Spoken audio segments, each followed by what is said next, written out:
This is Mitch, and welcome to the Real Estate Investor Summit podcast. You notice anything different? Hey, I'm live and we got cameras.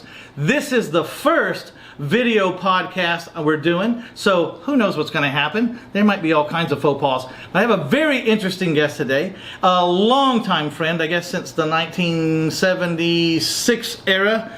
My friend and business colleague, partner in many cases, David Held. How you doing today, David? Doing well, Mitch. Nice to see you. Thanks for driving all the way out to beautiful Canyon Lake. Enjoyed it. Yeah. Glad to be here. So, do you know what to expect on this? Really don't. Okay, so With you, Mitch, I never really know. It'll be fun. yeah. So, David and I played football together in high school. He was the quarterback. I was the tailback. Our first game was against the state champions to be.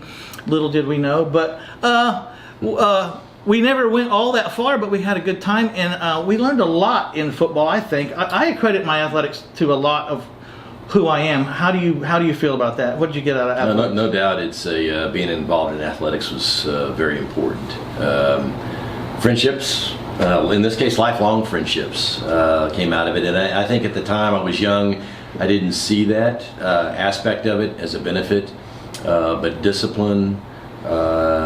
You learned the importance of team, and to this day, for example, one of the things I still carry with me is I work out. You get in a habit when you're in high school doing it, and to this day I still work out, which is a definite benefit. So it's been positive. I worked out once, 1983. Yeah, I remember it well. So tell us a little bit about the history, then catch up, because then you went to college, and then you went on to go into real estate right out of the box. Yeah, right? so I graduated from Marshall High School here in San Antonio, and went to UT Austin. Didn't have any idea what I wanted to do. I started my freshman year in accounting, which is a real joke if you know me very well. Quickly figured out I didn't like it, and transferred to the finance school and the business school, and graduated with a degree in finance and real estate, and got very lucky. You know, as most college kids don't really know what you're going to do when you're going through college. I happened to stumble into somebody at a family function at Thanksgiving my junior year. I met Bob Callaway, who's a real estate developer in San Antonio, and he's married to my mom's brother's wife's sister. Long connection there, but he offered me a job Thanksgiving Day my junior year when I graduated. So I took it, and that's how I got in the real estate business. And what were you doing? Actually, it's kind of interesting. I interned between my junior and senior year, and I was just kind of a gopher, did a little bit of everything. When I graduated and came on board, they really didn't have a defined job for me, so I had to kind of find my way. But they were developers, so they had buildings that needed to be leased. So I was leasing office buildings. They wanted to go buy, and here's where I got fun. I'd hear that they were going to go build some apartments. And so I'd go find a site for them and make a commission on finding them a multifamily site, and had a blast doing it. A lot of fun. See, there's a lot of people want to do that and don't even have a chance to start. It's difficult getting your break. I mean, right now we get. I talked to 2 kids last week because the market's good, and it's difficult to get your foot in the door because there's a lot of competition, a lot of sharp kids that want to get in. And that's a whole other topic on it. Yeah. So, how many years did you do that for? Well, it was just kind of a gradual progression of where I didn't know anything, stepping into it, and pretty soon I found out I could sell. And so as I got better at it, they gave me more product, and I ended up doing, my favorite thing was the dirt sales. When I was a commercial land broker, buying and selling, I enjoyed that a lot. But the market, by the way, you have to be flexible and negotiable in the real estate business because the markets ebb and flow. And the land market, when the crunch hit and all development stopped, you can't make any money as a dirt broker. And so I put my leasing cap back on because I could peddle office space, and there's always a need for that. And so I did that for years, and that kind of became my expertise. If I have any area of expertise, probably in the office leasing side. So the reason why I really wanted to talk to David and have him here today is he, not so long ago, jumped off to do his own entrepreneurial gig, and he started his own company, which is a really nice, well-known company in San Antonio, Texas, called Endura, where they sell commercial real estate and lease commercial real estate. Tell us about Endura. What does Endura do? Well, Endura is a full-service commercial brokerage firm. We do property management, leasing, sales. And by the way, you know, when we started this, I was running the CBRE office in San Antonio, and we started with myself and another partner, Jim Lundblad, and Rick LaGrange, and an admin person, and really didn't know what we were going to do, but we took it a step at a time and an employee at a time, and the goal wasn't to be big, but it was to do whatever we were going to go do to be very, very, very good at it. Money doesn't necessarily drive me winning, and I'm hotly competitive. And there were a lot of people, a lot of naysayers in the market that thought we would never make it. And I go, and they might be right, but I use that as fodder and fuel. And fuel. We tore into it and have been very blessed and very successful. Yeah, so I find that interesting. You didn't know exactly what you were going to do. You just decided you want to be partners with the guy and we're going to go do something in real estate. Yeah, go do some. That's interesting because my very first company that I ever started, when I decided that being an employee was not going to work, being employed was not going to work for me, I started a company called Independence Day Inc., which I still have today, and I started it like in 1991, I think. And when I was filling out the paperwork, the guy asked me, "What are you going to do?" And I said, "I don't know, but whatever it is, I'm going to be independent." It's worked out pretty well, man. So, and I really didn't know what I was going to do, but I knew I was going to find something. It was going to be my company. So when did you know it was time for you to move from being employed or working for another company to be your own company? And what kind of decision was that for you? It was a difficult decision, and it was not one that I made swiftly. It took me an extended period. I think I felt like I needed to do it and I wanted to do it, but there was some hesitancy and insecurity, to be very candid with you, about my ability to make a living, because I was working for one of the largest commercial real estate firms in the world at the time, as the guy at the top in San Antonio. Nice salary, override, benefits package. The driver for me that really hit me in the face was when I realized I don't thrive and enjoy working for a public company.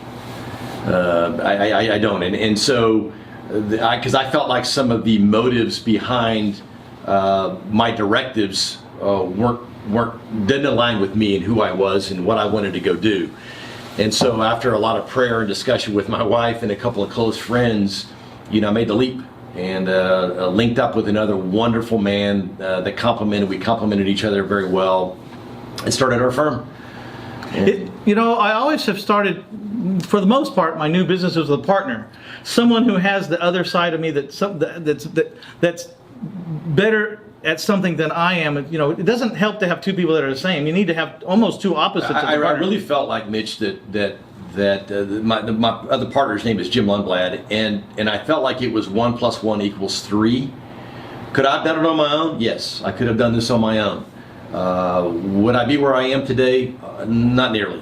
My goal, and I figured this out a long time ago, is to surround myself and work with, on a personal level too, and you're a personal friend and a business friend, so this is a great example. But spend your time with and align yourself with and work with outstanding people who are also outstanding professionals. I mean, that's it. And so as we built the company, when we started, the other partner matched that criteria. He's a wonderful man and a wonderful professional. But every person that we brought into the firm has to fit through that filter. Has to. And integrity's got to be at the top. Integrity is at the top of the list. It is. You have to have it. You don't have that, you can short term make it, long term it won't work. Yeah. So now you were personal friends with by now you've worked as an employee for this guy for a long time. You're friends with him. How big a struggle was it to tell him that you were leaving? Oh, when I left my big job, Not difficult. Okay.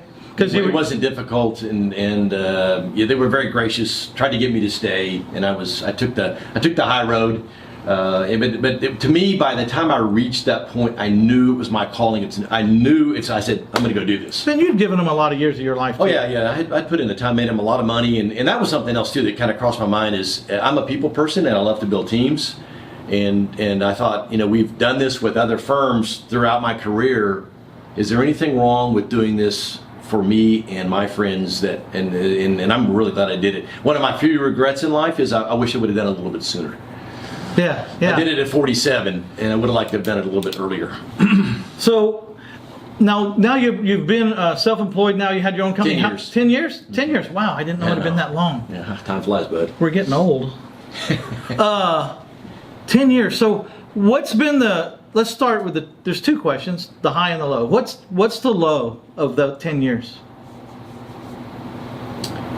You know, that's a good question, Mitch. A couple of things come into mind. Number one, it's I don't like it when and we have very few employees that don't work out. But when they don't work out and you have to make a fix, even if they deserve to be fixed and cut loose, as a human being, it still bothers me because that's another human being that's got to go out and go find other work. I don't like that part of it. And then I don't like the part where you can do everything right as you should do. You follow it by the book all the way through, pour yourself into it, and you either the deal dies or the client fires you or something happens bad. That can be real frustrating. Or I see it to somebody else that I'm pouring myself into trying to help somebody, and a bad thing happens to them. But that's how the business is, because good things happen too. Yeah, but so the problem with, or one of the issues with commercial real estate is these deals, you can work on them for years, right? Right. Oh, yes. I mean, what's the longest one you ever worked on? 2 or 3 years, probably close to 3 years. We succeeded, by the way. Yeah. It was a land closing, and the other broker on the other side was a guy named Bob Cooper, who in his day was real prominent. And when we closed the deal, I think it was 3 years, he had a beautiful handwritten note saying, "Congratulations, Dave. This is the longest deal I ever worked on." But we did it. We made it. So Okay, so perseverance. The lows is when you have to let someone go, or when you work a long time on a deal and it falls through. What is the high? There's a lot of highs. Yeah, I was going to. There's a lot of highs. I was going to venture. This is a high because of friends that you make and you get to do things with, and but you know, I love to help people. At heart, I think I'm driven to help people. I have a servant's mentality. And if in the commercial real estate business, you have an opportunity to be a servant at a lot of levels. I like creating opportunities for people at every level, from the building engineer to the assistant property manager that you can grow into a property manager and watch them make a little bit of money to a whole lot of money, to bring in and recognizing a young, wonderful talent that's raw, and giving them an opportunity to work with you, and you pour yourself into them. You share your commissions with them, you share the deals with them, you treat them like you would your best friend, and to see them blossom and grow and make money and to where they can stand on their own is gives me a lot of comfort. And then you got your clients. You're taking care of your clients. And by the way, and this isn't something that I say without a lot of thought. You know, every decision that we try to make and that I try to make, I view it from the other side of the table too. Do I have the client's best interest in making this decision? Is this going to serve them the best? Not me, not the commission, not our company. You put all that aside and you put the client in there. What's best for them? You focus on that and you stay after that, day after day after day. At the end of the year, you made a lot of money. Yeah. Take care. I enjoy that. I mean, take care of the people, and the money take care of itself. Yeah, absolutely. Right. It's kind of a backwards way of doing it. I've known David for a long time. I know he is a man of faith. How much does that play in your Huge business? time. Big time. Everything. Everything that we do is driven by biblical principles. Real simple. Do unto others. Don't lie. Don't cheat. Don't steal. If you mind all that, and there are a lot of temptations in our business to drift from that, but be steadfast in your commitment to that. It'll serve you well. It'll all come back. The best self-help book ever written. Yeah, that's true. I was reading all these self-help books, you know, and then I got recommitted back to the church, and it started to dawn on me. So it's like, those self-help books are just recanting all this stuff that had been said 2,000 years ago. Go read Proverbs. Yeah. Wonderful. Okay, so when did you have your eyes open to the fact that you should start buying some of this stuff yourself? Okay. You know, because, you know, there's a big transition. There's a lot of people that go through the commercial real estate business, or even just the traditional real estate, as a broker or an agent, and they never buy a thing. No, and so the first thing that came to my mind, very honestly, Mitch, because I didn't know what you were going to ask me, and when you kicked that out, the first thing that raced through my mind was, I wish I would have done it sooner. It's interesting. I get so wrapped up in doing client services where you're looking for something on behalf of a client, you'll stumble into a good opportunity that you could go buy that doesn't fit your client. And I used to take that to somebody else to buy. And finally, the light came on and go, wait a minute, let me call a Mitch Stephen and say, hey, I've got something here. So, you know, I was probably around 40. And I'm remiss that I didn't do it sooner. Because it's, you know, the service side and commission side of the business is fun. But the principal side of it is a completely different animal. And I love it. I really do. I dig it. So we've done our fair share of deals together over the years. Complete accidents, probably. Dave looked at this property one time. It was an AT&T property, right? It was an AT&T property that a friend of mine that worked at AT&T said, hey, this is on our disposition list, and it may be an opportunity. So I go look at it, and it's on the south side of San Antonio, in the bad part of town. I'd never been on either one of those cross streets in my life. And I look at it, and I can't see it for what it is. And I go, who do I call? Who's creative? Who thinks outside the box? Who do I love and trust? And dink, Mitch Stevens popped in my mind. And so I called Mitch, went and looked at it. It took him probably 5 minutes. You probably recognized it immediately. All of a 5-minute discussion, and we bought it. And I can't remember the numbers, but I think we either doubled or tripled our money on the deal. I think we bought it for 60 and sold it for 180. But the thing was, it wasn't very nice. Cinder block, just a work building with a huge portico. Well, remember it had environmental issues too. Remember there was contamination, but So we got past it. So Dave thinks to himself, who do I know that buys crap? Boom! I come right to his mind. Really true. Exactly right. Hey, and I might not have used the word crap at the time. It might have been worse. It was worse than that. So we buy it and we sell it, not overnight, but in a relatively short period of time. Yeah. I think 45 days maybe, because we were holding out. We had a lot of offers, but Dave kept saying, that's good enough. And this particular property, I was saying, I don't know. I think we hadn't found the right person yet. Well, there's a good story too, because you found the person, but it was a lady that tell the quick story on the benefit that we made money, but the person, the end user, ended up making a lot of money with the business that she started. Yeah, part of it was to always leave enough money on the table so someone else can make some money. You know what I mean? Don't glean the field. Just we made plenty. We made a great return on great return. A great return. You know what I mean? Right. So. What else? We've owned a ranch together. Mm-hmm. That worked out. That was really fun. Really fun.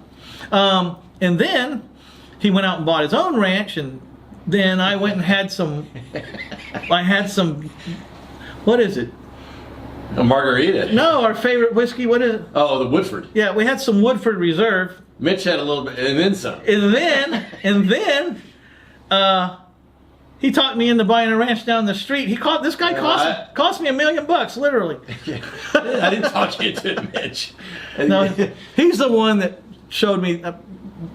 He invited me out there enough that I got to realize that I would like to have a place like that, or anywhere close to it. And I went out. We also did another AT&T building in Beeville. Yes. So this is another one. So I get a phone call from the same buddy that calls up and says, we've got some surplus property in Beeville. Do you want to go take a look at it? Beeville's this little bitty town. It's a dump of a town in South Texas. I mean, it's with all due respect, it's not much there. So I go look at it, and there's weeds about to cover the building up. It's cinder block. It's trashed. The cinder block's cracked. You can see all the way through the building. And I'm looking at it, and I can't see any value in this. And once again, I go, Mitch. so I call Mitch, and within a day or two, you ran down there and called me on the phone and said, how much can we buy this for? And it was a whopping $35 grand. $35 grand. And they were building a Walgreens. They had scheduled to build a Walgreens across the street from it. Well, there's a HEB within a shotgun blast of it too. And I think it was on 83 or some big road. So Dave says, I don't know. There's this little place in Beeville. I said, what do they want for it? He says, $35,000. I said, well, let me run down there. He says, I hope I'm not wasting your time. You know, it's a long ways from San Antonio to Beeville. I said, well, I'm thinking commercial property, $35,000. I think I'm going down there. So I go down there. The minute I get there, I pull in and I go, Dave, what's your problem, man? Or what the hell? I said, what's the chances you couldn't sell the dirt for $35,000? This has a huge, again, portico. It was one of those buildings where the workers pull in, they go in, they get in their locker, they change into their work clothes, they jump into the work truck, they go do their job, Right. they come back in the work truck, go take a shower, get in their civilian clothes, and then get in their car and go home. So it's one of those little work centers, which they didn't need anymore because everything's going fiber optic and less lines and Right. everything. So they're starting to, put these things on their disposition list. What did we sell that property for, Dave? We were asking 175. We had no idea what to ask for it, and we sold it for 155. And how long? Almost a year. Remember that was the first offer we had. Yeah. I was scared we might own it for a long time. We had it for a year, so we suffered through the payments on $35,000 divided by 2, which is, that was really hard. I'm just kidding. And then we got an offer for 175, and we were just reminiscing. We had it for sale for 175. The guy called us and made an offer for 155. Right. And they called Dave. Yeah, so here's how the conversation went, because it was kind of a fun one. So Mitch calls me, and he goes, "Hey, Rack, we got a nickname. I'm sorry." He goes, "Hey, we got an offer on the Beeville property." And I said, "How much is it?" And he goes, 155. And, we're asking 175. But again, we bought it for 35. We have neither one of us really had a real idea what it was worth. Yeah. And he goes, "What do you want to do?" Being a good partner, and I want to counter it, because I'm thinking no one offers their best number. And so I said, "Mitch, let's counter it." And it's like crickets. And I'm It's thinking, we haven't had an offer in a year. Yeah, so it's like, it's quiet for like 20 seconds. And he goes, "Hey, can you do me a favor? Do you have a calculator handy?" And I said, "Yeah." And like an idiot, I don't quite get it, but I figured it out as I went through this process. He goes, "Punch in 155. So I punched in 155, and he goes, "Now subtract 35,000. That was our basis." And he goes, "What's that number?" And I go, 120 grand. And he goes, "Now divide by 2, because there's 2 partners. And I did. And he goes, "What's that number?" I go, 60 grand. And he goes, "Is that a lot of money?" And I went, "Yeah, take the offer, Mitch." He goes, and hang up the phone. So, and then what I learned out of that was, I think we could have got a little bit more money out of the guy, but we were making plenty of money, and there was leaving some meat on the bone for the next guy in line, which I really respect. We made plenty, we got a great return on it, the buyer was happy, and it's a win-win-win, which is a good way to try to structure a deal. Right. Again, don't glean the field. It was an ROI. We didn't do the exact calculations of exactly what the ROI was, but it was good enough, right? Yeah, way good enough. Yeah, it was way good Way enough. good enough. Man, I want to talk about one deal. We bought some dirt on Tezel, Old Tezel Road, and it was already kind of busted up. It wasn't the best time. It was during the recession. That was a terrible time. It was a terrible time, but we got it right. I don't remember, but this is the part I do remember. David calls me up and says, "Would you like to, the cell tower people are calling us, want to lease some land to put a cell tower up." I said, "Really? How much they want to pay us?" And we went through those numbers and everything. Dave calls back and says, "I think I'm going to build my own tower.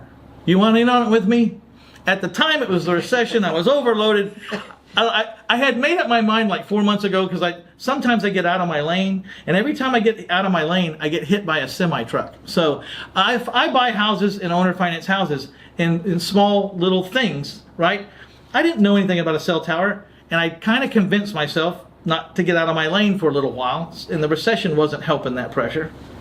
And so Dave goes ahead and builds this cell tower. He has this other friend at the phone company, and what does he do? He builds cell phone towers. So Dave and him get together, and they figure out how to do this in short order. How tall was it? I can't recall. It's a lot. It's a big cell phone tower. It's huge, it's big. tall, way up there. And he says, all I need is like 3 or 4 carriers to get on it, and I'll be making some money. Well, he only could get about 2 at the most. Two carriers. And so he's just breaking even for 2 or 3 years, right? And then one day, this offer comes across the line to buy the cell phone tower. Can I say the number? Yeah, it's fine. It was like $970,000. Am I close? About that, yes. $970,000. And he closed. By the way, the cost of the tower was about $90,000. Yeah, that was it. And the land was really free and clear, because yeah, we paid $100 grand for the lot, and we sold off 2 pieces for I think $100 a piece or $50 a piece, something like that. We broke even pretty quick on the lots. Yeah, so the land was free and clear. He had $90,000 in the tower by himself, and then the cell phone company come on, and he goes, "I need to know how much I owe you for that 12 by 12 square dirt underneath this deal." And I says, "You owe me really about half, because without that dirt, you really can't do it." And I said, "No." I said some stupid number, and anyways, I was happy to see him, make a home run. And I do remember you telling me this. Hey. You had sent a prayer up, not too long before that, like a couple of weeks, as I remember right, asking you to solve an issue that was a big monetary issue. You weren't in danger or anything, but you were asking for some help. And then lo and behold, here it came. So I was praying for the ability for a certain dollar amount because of a debt obligation and a wish that I had. Never thinking that this would come to fruition. Of all things, on a cell tower that I spent 90 grand on. And I would occasionally get an offer over the telephone or email on it, and I always just decline, because I built this for cash flow. And the one time I said, I don't want to sell it, but you can send me an email, was when the guy, his initial offer was 900 grand. I about wrecked my truck. I couldn't believe what. And anyway, so after the transaction and I paid capital gains tax on it, I was within $5 grand of being able to pay off the debt and have the stack of cash I needed to do something else. So it was a God thing. It was a blessing, and I beat the prayer up. That wasn't a spontaneous prayer. I'd been praying it since January 1. I committed myself to trying to find a way to do this, never thinking it was possible, ever. Yeah, and so then God sent him 3 calls, and he didn't ask them. And then finally on the 4th call, I answered. I'm a little slow. You guys are figuring that out. What's that joke where the guy's on the roof and it's flooding and the water's getting higher and higher, and a helicopter says, "No, I'm waiting on God." Yeah, right. And then the boat comes, "No, I'm waiting on this." And then finally he drowns. He says, "God, why didn't you help me?" He says, "I sent you 3 people." Hey, by the way, something that's interesting to note. So when you brought that piece of property to us to buy, you offered it to me. You could have done it on your own. Thank you very much. It had a massive overhead CPS power line easement right through the middle of the property. Yeah, I'm buying hair all over it. It had hair all over it. And in fact, I offered it to guys in the office, and everybody across the board, every broker in our office declined to invest in the deal, which turned out to be good for you and me. And so while it looked really ugly, you can't make any money if you don't take the step. And so we took the step. And even on the disposition of land, we did well on the pieces we sold off. Mm-hmm. But the icing in big form was the cell tower. So this is how it works for me. I don't know anything about commercial real estate. So when I find commercial pieces of property and I think I need someone who knows about this stuff, I default to him. When he finds things that are out of his league that are below what he normally does, this guy leases high rises, builds high rises, builds doctor's office kind of 3- and 4-story buildings, and you've done a lot of sophisticated, not simple stuff. But there's a match for us, you know what I mean? There's a match, and there's a place where we overlap, we trust each other, so it's been really good. We've been going for a little while. We're going to wrap it up, Dave. What would you say to maybe young investors or people thinking about investing? What's your advice to them? And we'll wrap it up. In my case, aligning yourself with someone like Mitch, that can be a confidant and a counselor, someone who can put you into deals. But the biggest thing that I think that as I look at my life and my business career, I'm remiss that I didn't take more action, because I've seen a lot of opportunities. And there's a big difference. So many guys in my world that I really look up to and admire, what sets them apart is they're doers. And you're a perfect example of that, Mitch. You're a doer. So keep your eyes open. And when you see something, don't just think about it. Pray about it. Get educated on it. Talk to your friends about it. Study the market. Get educated. And every time I've done a deal, it's always been with some hesitancy, because they never appear to be a layup. They never do. But you take the step, because you can't make the next step if you don't take the first step. And so my suggestion would be to try to identify and to react and to do something about it.